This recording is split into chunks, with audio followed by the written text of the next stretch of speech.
It's been over a year since I first called out the facts that Rachel Oates lied about my pronoun preference, a year since she documented the fact that I called her out, and she's right back at it, lying about my pronouns to try and cover up her bigotry.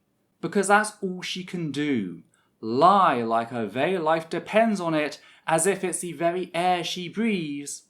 A fact we'll get to in a second. But first, a quick content warning for the following. Transmisia and abuse. If you like our work and appreciate the research put into each video, please consider supporting the channel via Patreon. You can also support us by liking, commenting, and sharing this video on social media. Hi there, my name is Ethel Thurston, she, her, they, them, and today we're here to talk about how Rachel Oates was caught red-handed lying about a trans person's pronouns. Surprise, that trans person is me, and I am more than a little miffed that she felt she could get away with doing so again. Because no, this isn't the first time I've caught Rachel Oates lying about my pronouns in this exact way. This video is not part of the mainline series I'm currently publishing. This video is more so a highlight piece in response to Rachel Oates' immediate behaviour surrounding said series.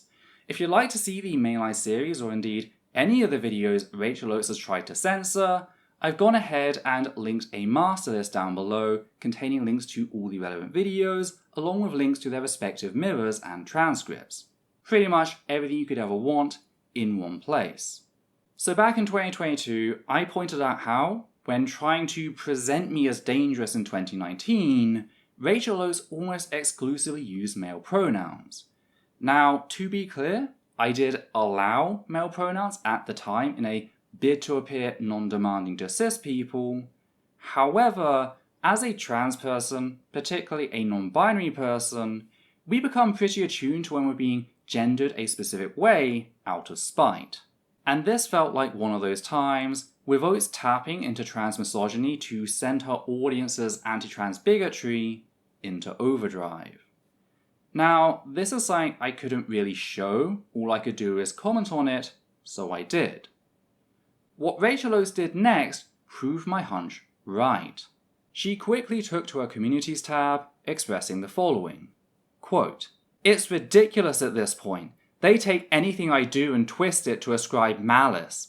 Back in 2019, for example, their bio said their pronouns were he, they, she, so I assumed he was preferred because it was listed first, yet now they're telling everyone I used he in order to make them appear more threatening or something. It's bizarre as hell." End quote. So she notes that I listed male pronouns in my bios, which again is true, and she acknowledges that for people of multiple pronouns, they're often listed in order or preference, which is also true.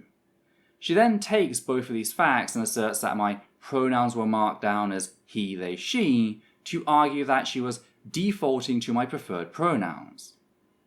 There's just one problem. She's lying about the order of my pronouns, a fact that can be seen in multiple posts in which her peers mock said pronouns as they, she, he. He was always at the end, marked as least preferred, a fact Oates herself admitted to knowing when she brought up pronoun order and preference, yet she ignored they and jumped right past she to almost exclusively use male pronouns. I of course took to Twitter to point this out, rather angry that this cis person was choosing to speak as an authority about my pronouns, and yet the comment remained up. And I know Rachel Oates saw said post because she included it in her EOT evidence summary, asserting, quote, "Again, not lying about anything. I just make a simple mistake, misremembering as I said earlier. It's really not some big malicious thing." End quote. First of all, who the fuck are you to decide what is and is not important to a trans person regarding their pronouns? It is fucking disgusting for Rachel Oates to even attempt to dub herself the arbiter of something so fundamental to our existence and humanity. Something that anti-trans bigots target as one of the main ways to deny us said humanity. Oates has no right whatsoever to make such a call. As for the comment not being malicious, I don't fucking believe you. And the reason I don't believe you is because of the nature of your lie. Rachel Oates didn't simply make a mistake in getting my pronoun order wrong, she constructed an entire narrative surrounding it, one in which I was maliciously seeking to trip her up.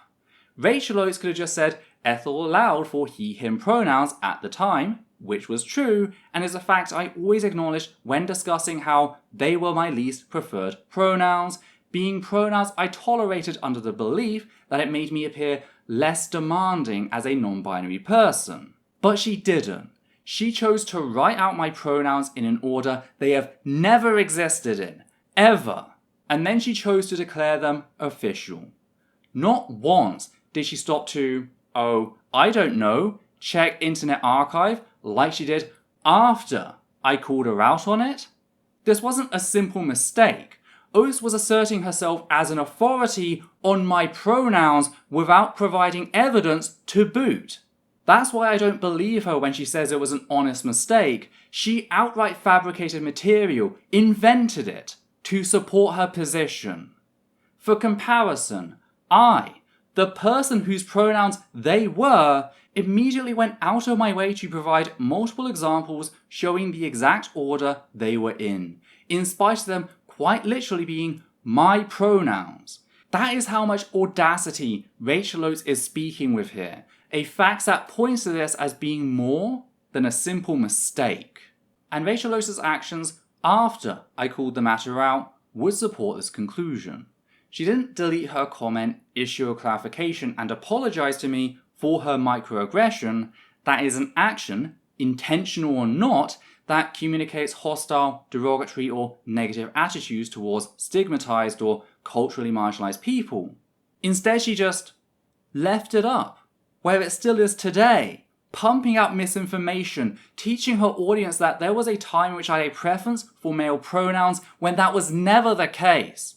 The moment I realized I could, I prioritized gender-neutral and feminine pronouns. That is a fundamental part of who I am, my story as a trans person, my autonomy regarding my identity. And Rachel Oates chose to violate that as a lazy means to hand-wave her trans misogyny. Originally, I had planned to talk about this in my fourth video in the mainline series, returning to my foot standard discussed in the second video, namely how when you continue to do something after you've had it pointed out to you, such as misinform people about a trans person's pronouns, whether it was an accident to begin with, becomes immaterial. At that point, your actions are morally indistinguishable from someone who initially did the deed deliberately. And that is certainly worth mentioning, with Oates having chosen to keep the comment up for more than a year now. Yet what's worse is, I no longer have to make that argument. Because Oates did it again. On the 3rd of October 2023, Rachel Oates took to her YouTube comment section and told someone that, in 2019, my pronouns were listed as he, she, they. Again, placing the he right at the start to denote preference. She knows how important the specific order of a trans person's pronouns are. She knows that it hurt me the last time she misportrayed said pronoun order, and she now knows that she's lying about said order. Yet she chose to do so anyway, because violence is the point. Cruelty is the point. It is incredibly violating as a trans person to have someone lie about your pronouns, a fact Oates seems to revel in. She can't handle criticism by trans people and is thus more than happy to weaponize the same means to harm us as your average anti-trans bigot. Because she is your average anti-trans bigot, there is nothing remarkable about her bigotry. Point is, this is what you are defending if you support Rachel Oates: open violence targeted at trans people, stripping us of our autonomy and our very humanity.